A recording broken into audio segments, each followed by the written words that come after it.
मेष राशि की 3 महीने की 8 बड़ी भविष्यवाणी, जिसे सुनकर आपके भी होश उड़ने वाले हैं।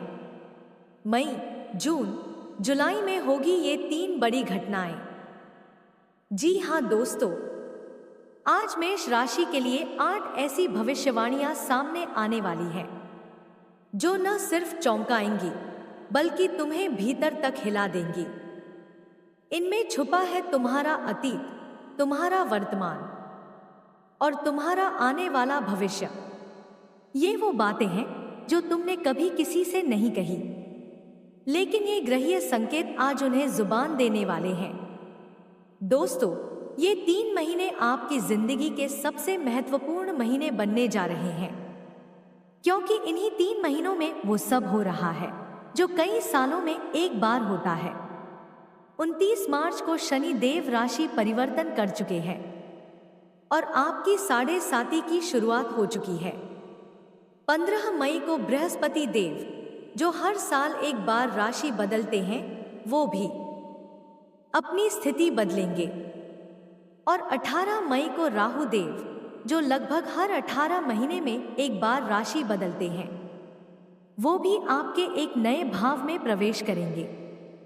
सोचिए, 3 बड़े ग्रह, 3 महीने और 3 बड़ी घटनाएं होने वाली है।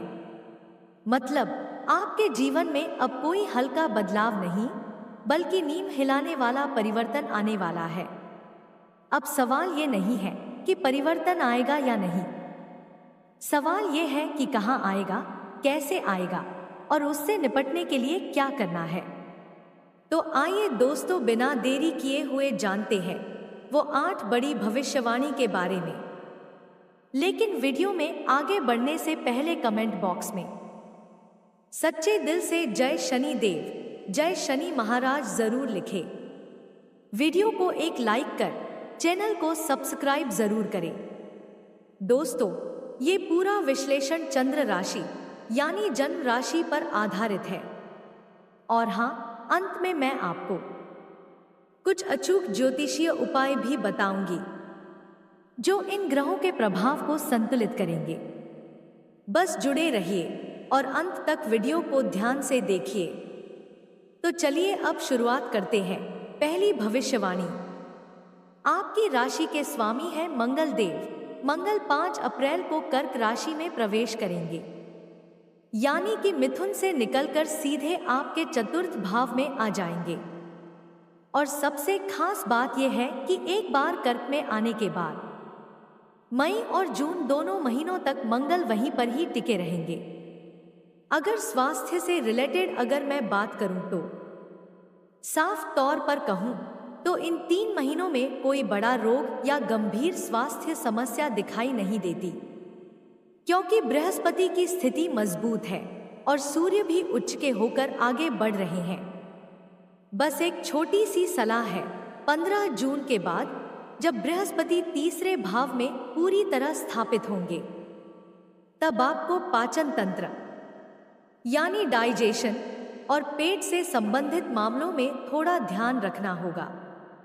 तले भुने खाने से परहेज करें और जल का सेवन बढ़ाएं, क्योंकि बृहस्पति और मंगल की संयुक्त चाल ये दिखा रही है कि पेट और मानसिक बेचैनी, यही 2 क्षेत्र हैं जहां से थोड़ी समस्या आ सकती है। बाकी शरीर में शक्ति बनी रहेगी, मन भी दृढ़ रहेगा। बस गुस्से को संयम में रखें और पेट का थोड़ा ख्याल रखें। तो सेहत के लिहाज से मैं कहूंगी बिल्कुल संतुलित और सामान्य से अच्छा समय है। अब आगे सुनिए। अब मंगल कर्क में नीच के माने जाते हैं।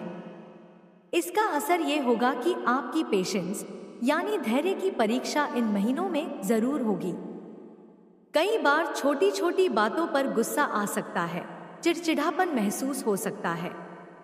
अब बात करें बाकी ग्रहों की, तो आपके द्वादश भाव में यानी 12वें घर में इस समय 5 ग्रहों की युति बन रही है। राहु, सूर्य, बुध, शुक्र और शनि। ऐसे में मानसिक ऊहापों, बार बार विचारों का भटकाव और एक अजीब सी बेचैनी आपको महसूस हो सकती है। लेकिन यह स्थिति उन लोगों के लिए भी बहुत शुभ है जो विदेश से जुड़ा कोई काम करना चाहते हैं या फिर अस्पताल, आश्रम या ध्यान साधना के क्षेत्र में काम कर रहे हैं। दूसरी भविष्यवाणी।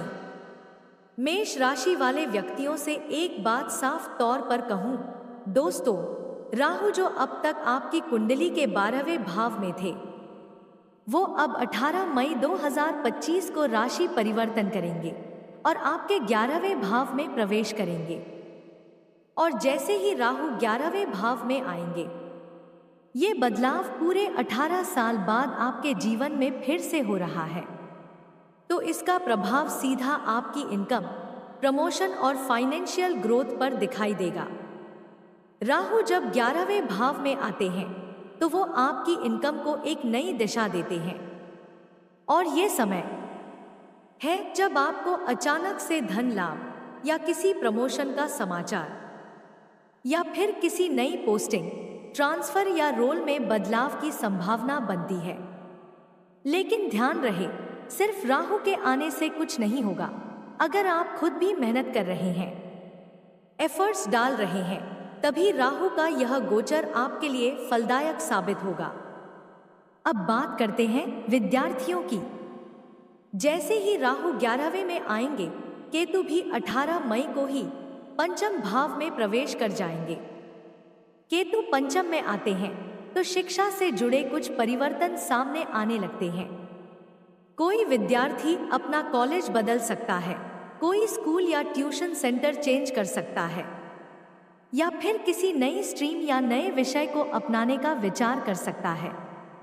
ये सब परिवर्तन एक दिन में नहीं होंगे, लेकिन 18 मई के बाद धीरे धीरे चीजें आपकी लाइफ में बदलती दिखाई देंगी और वहीं से कोई बड़ा निर्णय, कोई नया करियर मोड़ या नई दिशा में कदम शुरू हो सकता है।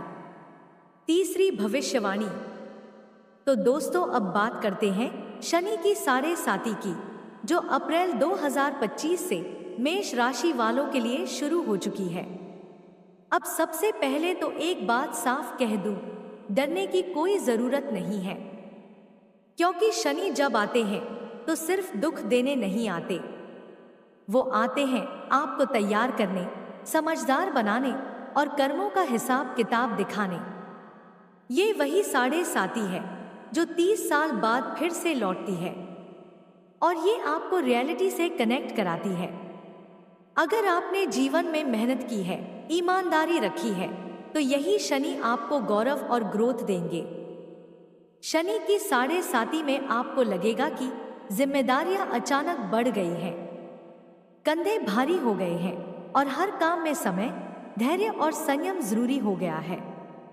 कुछ को घर परिवार की चिंता रहेगी, पर याद रखिए, ये स्थायी नहीं है, ये आपके कर्मों का परिणाम है। हर मेष राशि वाले को एक जैसा फल नहीं मिलेगा। किसी की कुंडली में शनि शुभ है तो वहीं से अभूतपूर्व तरक्की, सम्मान और लाइफ टर्निंग मूवमेंट्स शुरू हो सकते हैं। और अगर शनि कमजोर है तो थोड़े टेस्टिंग टाइम, थोड़ी परिवार में खींचतान या बिना वजह की टेंशन सामने आ सकती है। और हाँ, इस समय सबसे बड़ी चीज जो शनि सिखाते हैं वो ये है कि कौन आपका सच्चा है और कौन नकली, कौन आपके साथ है और कौन सिर्फ दिखावे में है। ये सारी परतें अब धीरे धीरे खुलने लगेंगी। थोड़ी ओवर थिंकिंग, थोड़ी नेगेटिव सोच भी अंदर आ सकती है।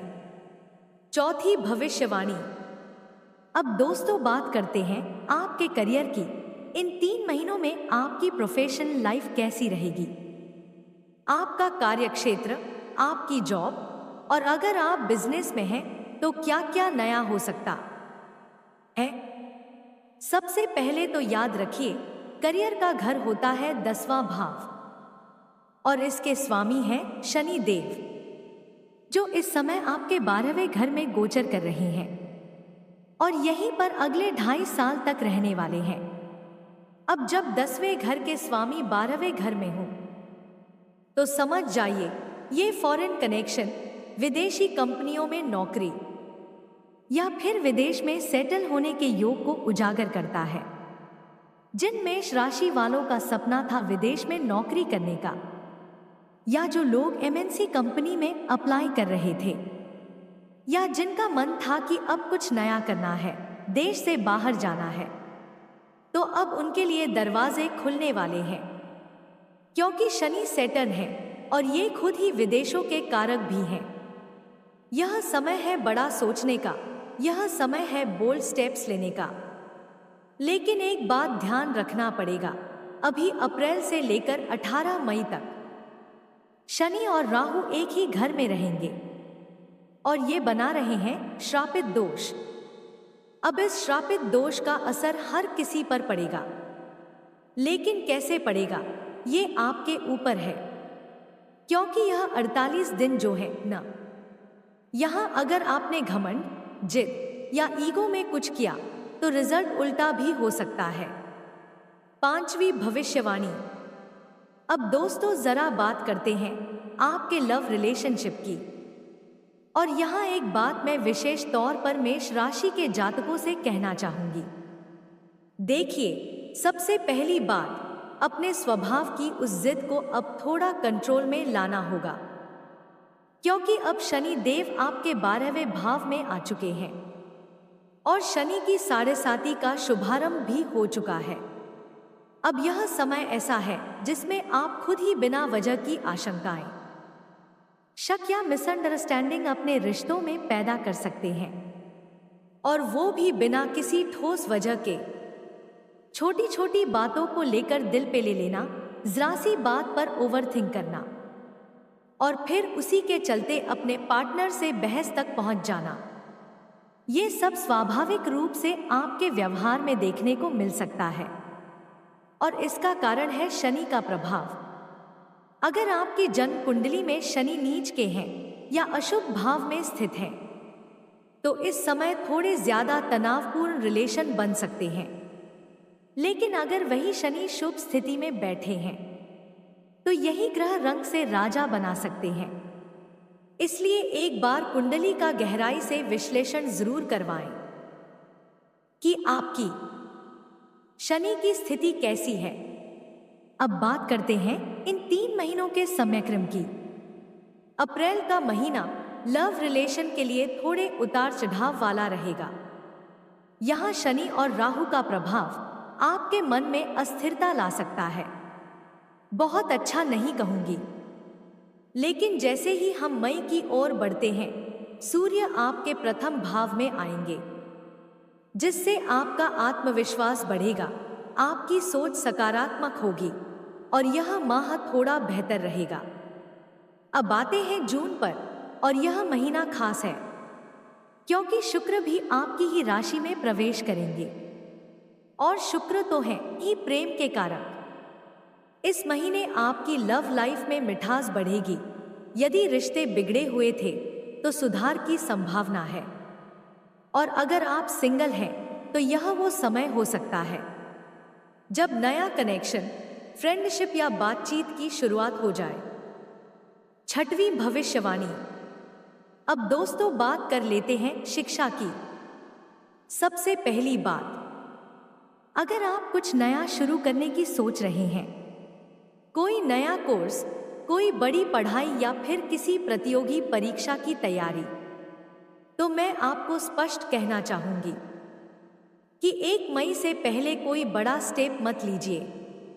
अब खास बात उन विद्यार्थियों की जो गवर्नमेंट जॉब्स की तैयारी कर रहे हैं या फिर जिनका कोई एग्जाम 14 अप्रैल से लेकर 14-15 मई के बीच है। यह समय आपके लिए गोल्डन पीरियड है। सूर्य की उच्च स्थिति आपको मान सम्मान, आत्मविश्वास और सफलता की ओर ले जाने में मदद करेगी। 15 मई से 15 जून तक का समय भी खराब नहीं है। उस दौरान सूर्य आपके 2nd हाउस में रहेंगे, जो कम्युनिकेशन, स्पीच और स्टेबल माइंड से जुड़ा होता है। यानी कि आपकी शिक्षा में स्थिरता बनी रहेगी। लेकिन फिर भी अगर सबसे बेस्ट समय की बात करूं तो 14 अप्रैल से 14 मई ही वो समय है जिसमें आप कुछ बड़ा अचीव कर सकते हैं। अब आते हैं 15 जून के बाद के समय पर। यहाँ से आपके जीवन में ट्रेवल्स दिखाई दे रहे हैं। यह यात्राएं आपकी पढ़ाई से जुड़ी हो सकती हैं, जैसे किसी एग्जाम सेंटर की यात्रा, एडमिशन से जुड़ी भागदौड़ या फिर कोई एजुकेशनल टूर, ट्रेनिंग या ओरिएंटेशन क्लास। 7वीं भविष्यवाणी। अब दोस्तों बात करते हैं आपके बिजनेस की, और मैं एक बात साफ साफ कहना चाहूंगी मेष राशि वालों से कि आपका बिजनेस सही चलेगा, इसमें कोई शक नहीं है। हाँ, अप्रैल का महीना थोड़ा स्लो रह सकता है, थोड़ी सी चाल धीमी दिखाई दे रही है, लेकिन मई का महीना, खासकर 7 मई के बाद, आपको पॉजिटिव साइड में ले जाएगा। क्यों? क्योंकि 7 मई के बाद बुध आपकी राशि में प्रवेश करेंगे। पहले फर्स्ट हाउस में आएंगे, फिर सेकंड हाउस में जाएंगे, और वहीं से आपकी बिजनेस स्किल्स, प्लानिंग और एक्सपेंशन में बढ़त दिखाई देगी। अब अगर बात करें कुछ अत्यंत आवश्यक उपायों की, जो मेष राशि वालों को इन महीनों में जरूर करने चाहिए। सबसे पहला उपाय, शनि के बीज मंत्र का जाप। रोज सुबह ओम प्रां प्री प्रो स शनैश्चराय नमः ये मंत्र आपको 108 बार जाप करना है। दूसरा उपाय, हनुमान चालीसा का पाठ रोज करें। अगर आप रोज सुबह कर सकते हैं तो बहुत उत्तम है। इन 4 उपायों को आपने नियम से किया तो शनि की 7.5 का असर संतुलित हो जाएगा और जीवन में ग्रोथ, पॉजिटिव चेंज और शांति आना शुरू हो जाएगी। तो दोस्तों, कैसी लगी आपको ये जानकारी? अगर दिल से जुड़ाव महसूस हुआ हो तो वीडियो को लाइक जरूर कीजिए, शेयर कीजिए अपने अपनों के साथ और जुड़े रहिए हमारे साथ। हम लाते रहेंगे आपके लिए ऐसी ही ज्योतिषीय मार्गदर्शक बातें।